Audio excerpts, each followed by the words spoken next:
Hola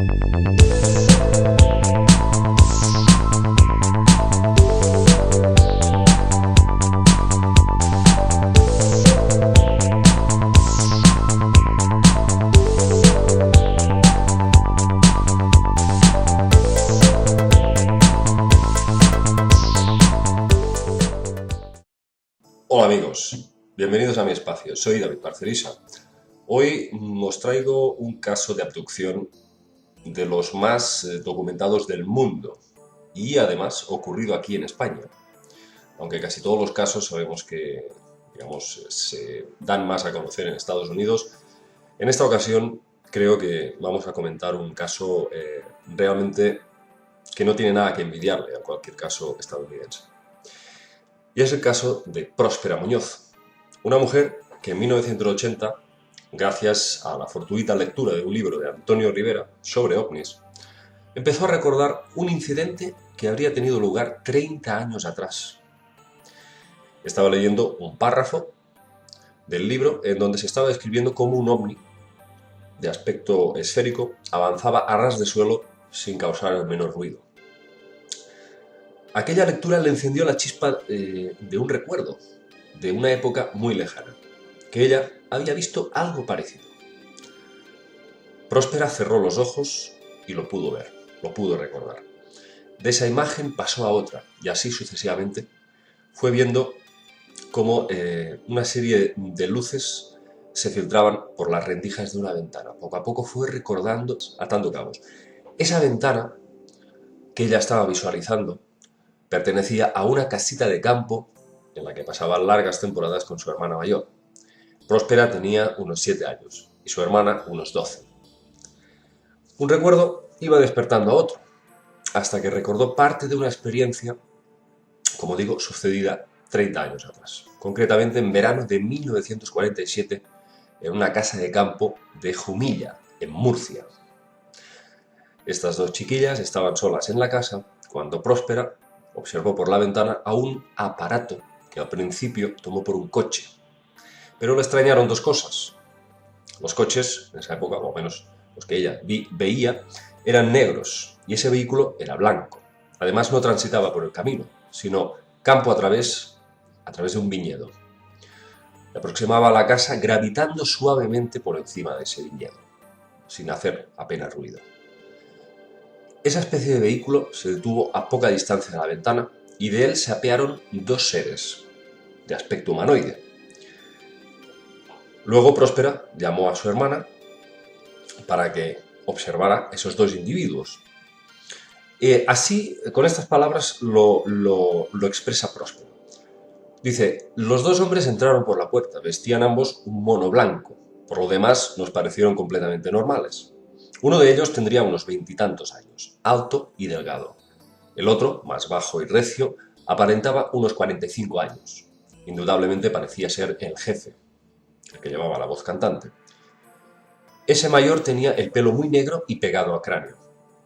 Tanto que, al recordarlo, me pregunto si no sería pintado. Sus ojos eran negros y penetrantes, muy rasgados y alargados hacia los laterales. Sus cabezas eran más gruesas de lo normal y medirían entre 1,40 m y 1,50 m. El joven, con toda naturalidad, pidió un vaso de agua. Mi hermana se lo sirvió y mientras comenzaron a hacernos preguntas. No recuerdo si hablamos normalmente o por telepatía. Solo sé que los comprendimos. ¿Cómo subía usted a esa nave espacial? ¿Qué recuerda? Bueno, recuerdo que subimos por una especie de un rayo de luz. Hacía como de ascensor. Allí subimos a una nave inmensa que debía de estar suspendida en el cielo. Allí fue donde se me hizo el reconocimiento. ¿Cómo fue la primera comunicación suya con La primera seres comunicación simple. Estábamos mi hermana y yo en una finca que hay cerca de Jumilla, cuando vimos un aparato extraño que venía volando, a ras de tierra pero volando. Y de allí salieron dos personas y entablaron comunicación con nosotros de la forma más sencilla, pidiendo un vaso de agua. Y en ningún momento nosotras nos pareció nada extraño. Bien, hasta aquí el relato de Próspera. Al parecer, el más joven de ellos se acercó el vaso a sus labios sin beberlo. Lo dejó sobre una mesita. Parecía como que su petición de pedir un vaso de agua había sido como una simple excusa para entablar conversación de forma natural. Preguntaron sobre todo a ver si las dos chiquillas estaban solas, y cuando le respondieron que su tío andaba cerca, curiosamente y con un cierto temor preguntaron si tenían armas de fuego en la casa. Las niñas contestaron que había una escopeta de caza, pero que su tío apenas sabía usarla. Eso pareció tranquilizarles bastante. Luego se interesaron mucho por las fases de la luna, que estaban dibujadas en un calendario. Y la hermana mayor, Anita, les explicó incluso cómo se interpretaban dichas fases lunares. El más joven de ellos quiso entrar en una habitación y el otro lo sujetó por un brazo y le dijo: «No es prudente, vámonos». Los seres parecían sentirse como asustados, como si se encontraran fuera de lugar. Tenían, en cierta manera, miedo a ser sorprendidos por un adulto. Entonces llegó un momento en que los seres dijeron venir de Venus, pero no del Venus, dijo, no del Venus que vosotros conocéis, matizaron. Luego, antes de marcharse, el más joven empezó a preguntarle al mayor: ¿a cuál de las dos se lo vas a hacer? Y señalando a Próspera, dijo: a esta. Y luego le vuelve a preguntar: ¿y se acordará de todo eso? A lo que respondió el mayor: cuando pasen 30 años. Mucho más. Y me inyectaré en la nuca algo. Lo único que puedo decir es que parece ser que sí que están realizando estos estudios, estas investigaciones con seres humanos, insistiendo mucho en los aspectos sexuales y genéticos, esto no lo habíamos dicho, y no deja de ser curioso, y de momento sin causarnos mayor daño. Yo pregunto si todos tienen 4 dedos. Me dicen que sí. Pero hay una chica que me enseña sus manos y tiene 5. A todos les falta el pulgar menos ella. Me dicen que su madre es de la Tierra. Hay precisamente muchos investigadores que creen que sí, que son episodios mentales, pero a mí lo que me hace pensar mucho es la similitud entre todos estos episodios. ¿Cómo es posible que los sujetos evoquen un escenario, como he dicho antes, tan similar? Es decir, donde están los pequeños humanoides de cabeza grande, donde está la cámara de mandos de la nave, donde está la cámara de reconocimiento, por decirlo así. No sé, me parece una cosa casi más curiosa que si fuera verdad. Ellos quieren ayudar en nuestra evolución, ya me lo han dicho. Luego les dijeron que volverían a por ellas y se marcharon corriendo.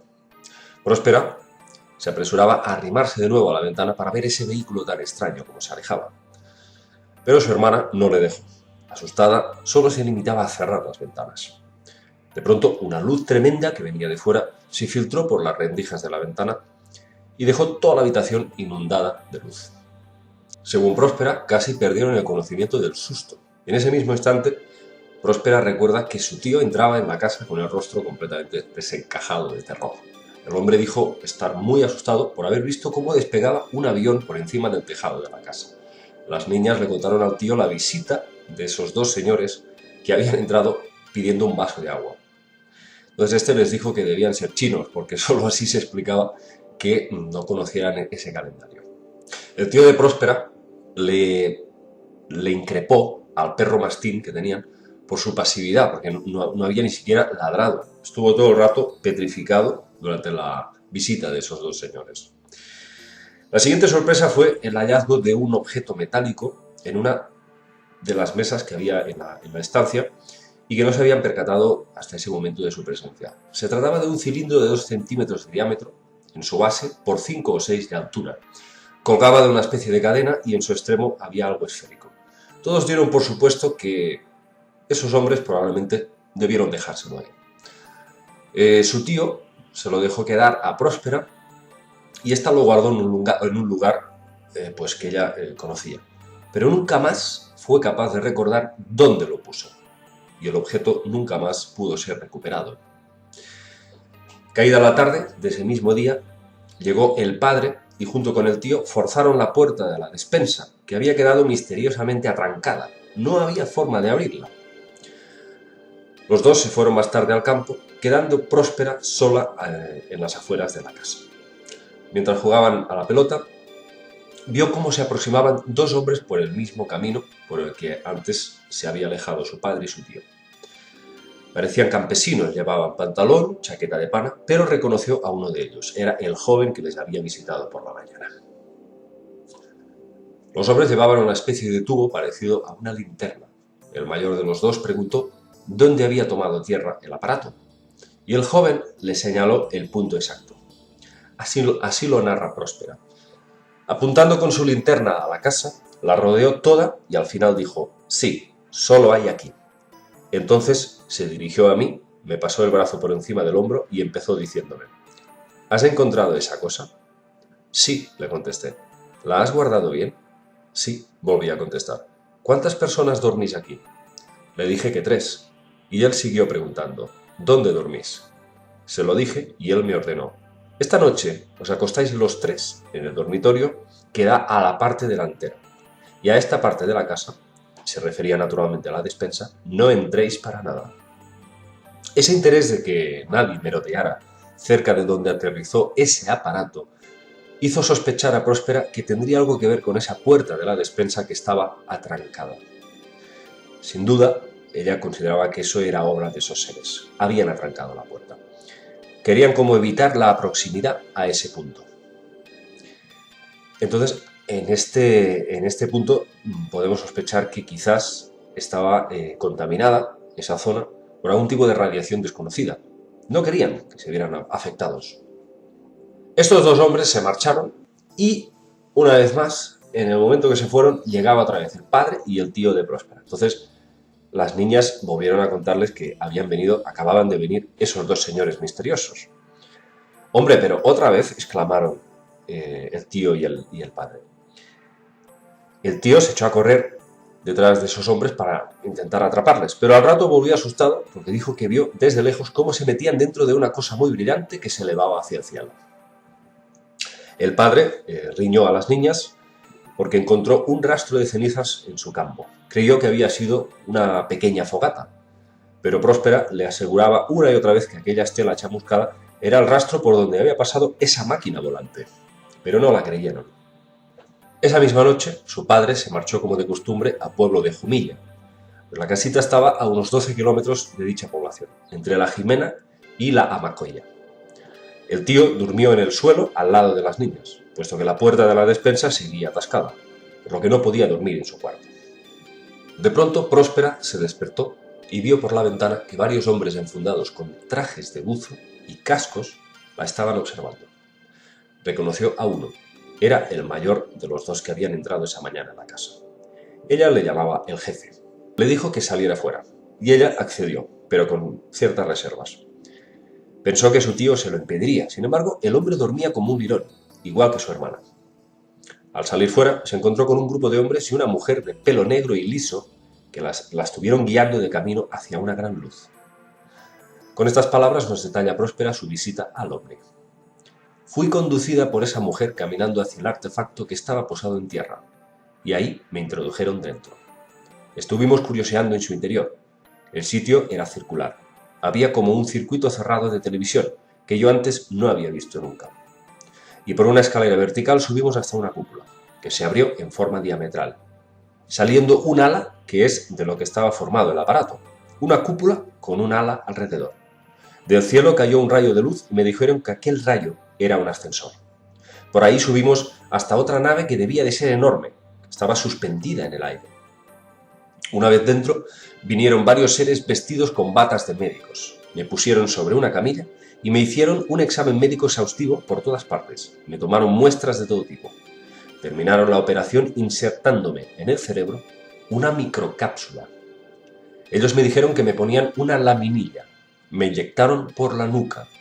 En una pantalla íbamos viendo cómo en mi cerebro iba entrando una lucecita roja hasta que llegó en un lugar del lóbulo derecho. Luego se retiraron y nos hicieron bajar de nuevo, y volví de regreso a mi casa. Ahí entró conmigo el jefe, quien siempre me había tratado muy bien. De pronto me miró fijamente y de sus ojos salieron 2 rayos luminosos que penetraron en los míos hasta aturdirme. Yo desperté a la mañana siguiente sin recordar absolutamente nada. A los pocos días, Próspera supo que la puerta de la despensa ya podía abrirse, misteriosamente, y así lo demostró ante la atónita mirada de todos. Toda la comida de la despensa estaba absolutamente podrida, incluso las legumbres secas. Tuvieron que tirarlo todo en un hoyo detrás de la casa. Sorprendentemente, al día siguiente, encontraron ese hoyo de basura totalmente tapado y aplastado, como si una máquina de varias toneladas lo hubiera prensado. Otra sorpresa que se llevaron fue que se encontraron con una pequeña senda que alguien hizo y que conducía al camino, y así se evitaba el tener que pasar por ese punto donde había aterrizado la nave. A mi izquierda hay muchas pantallas pequeñitas, como de cine. Se llama Próspera Muñoz, tiene 53 años, trabaja como telefonista en Gerona y es madre de 3 hijos. En estado hipnótico recuerda cómo siendo niña fue captada por unos supuestos extraterrestres que dijeron venir de Venus y que ella creyó conocer en una vida anterior. Cuenta que eran de baja estatura, color grisáceo y cabezas abultadas. Incluso parece que estaban preocupados por su propio destino. Próspera responde a las preguntas del hipnólogo y asegura que aquellos seres le condujeron a una sala similar a un quirófano para examinar su cuerpo. Ahora ponen una pantalla muy extraña delante de mí y me dicen que soy yo por dentro. Pero me dicen es que es mi cabeza, pero no lo entiendo. Bueno, llegados a este punto, uno tiene que preguntarse qué clase de validez tienen los argumentos de los escépticos cuando reducen absurdamente el fenómeno a delirios o sugestiones del propio individuo, cuando nos encontramos con una hilera de efectos físicos en el entorno. ¿Cómo es posible que Próspera, una niña de 7 años, pudiese llegar a fabular un episodio de abducción donde aparecen un montón de referencias, miles y miles de casos en todo el mundo, como por ejemplo esos efectos físicos de radiación que producen estas naves? Según Antonio Rivera, el relato de Próspera está plagado, evidentemente, de detalles muy coincidentes con otros casos de abducción y que además el propio Rivera conocía por haberlos estudiado. Era para él imposible que los hubiese sacado de ningún sitio. No podía Próspera acceder a esa información porque en esos años la literatura sobre abducciones era muy escasa y además estaba en inglés, idioma que desde luego Próspera desconoce. No podía llegar a fabular una historia con estos detalles tan nítidos. Parece ser que hubo más evidencias posteriormente.